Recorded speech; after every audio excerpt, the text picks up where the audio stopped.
Hello, welcome to Ayuktha IAS academy. నిన్న current అఫైర్స్లో మనం రీసెంట్గా జరిగిన అహ్మదాబాద్ ప్లేన్ యాక్షన్ యొక్క రీజన్స్ ఏంటి అండ్ దాని యొక్క ఎక్సెప్షన్స్, స్పెక్యులేషన్స్ గురించి మనకి ఎక్స్పర్ట్స్ ఏం చెప్తున్నారో తెలుసుకున్నాం. అండ్ ఆ కంటెంట్లో మనం లాస్ట్లో బ్లాక్ బాక్స్ గురించి మెన్షన్ చేసాం. మరి ఈ బ్లాక్ బాక్స్ అంటే ఏంటి, దాని నుంచి మనం ఎటువంటి డేటా రికవర్ చేయవచ్చు, అండ్ అలానే ఈ డేటా మనకి ఎంతవరకు రిలయబుల్, మనకి డేటా కరెక్ట్గా ఇస్తుందా లేదా అనే డీటెయిల్స్ గురించి ఈరోజు మనం ఈ క్లాస్లో డిస్కస్ చేద్దాం.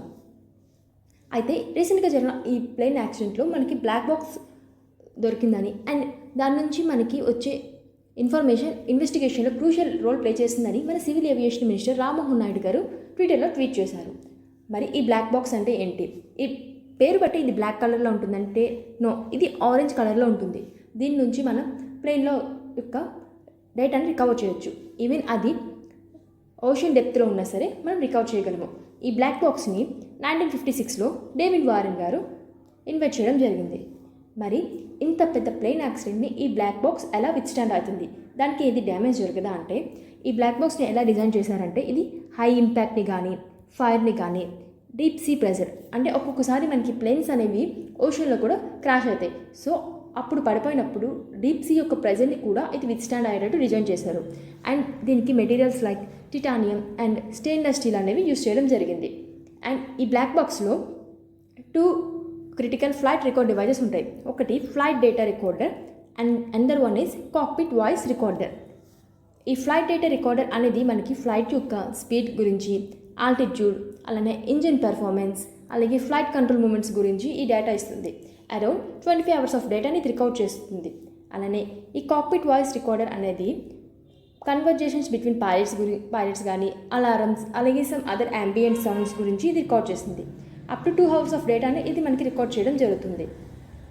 అండ్ ఇది ఓన్లీ ఫ్లైట్స్లోనే యూజ్ చేస్తారంటే ఇది హెవీ హెలికాప్టర్స్లో కూడా యూజ్ చేస్తారు. బోత్ సివిఆర్ అండ్ ఎఫ్డిఆర్ యూనిట్స్ని మనకి యూజ్ చేయడం జరుగుతుంది. అండ్ అవి 1100 degrees సెంటిగ్రేడ్ ఆఫ్ హీట్ని కూడా విత్స్టాండ్ చేస్తాయి.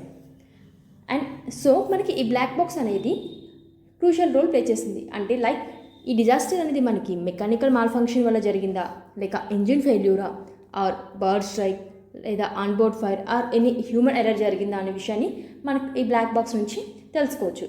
మరి ఈ బ్లాక్ బాక్స్ మనకి 100% రిలయబుల్ అంటే అది కూడా మనం కరెక్ట్గా చెప్పలేం.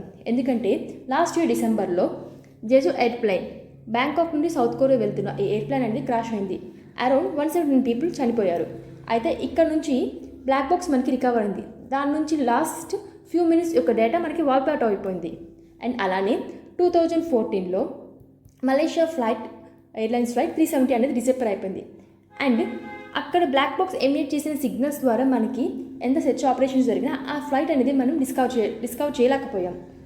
సో అలా అని చెప్పి black boxes totally not reliable అంటే అది కూడా చెప్పలేం. బికాస్ ఫ్రాన్స్ ఫ్లైట్ 447 క్రాష్ అయిన తర్వాత ఈ బ్లాక్ బాక్స్ అనేది మనకి ఇన్వెస్టిగేషన్స్కి చాలా యూజ్ అయింది అబౌట్ ద క్రాష్.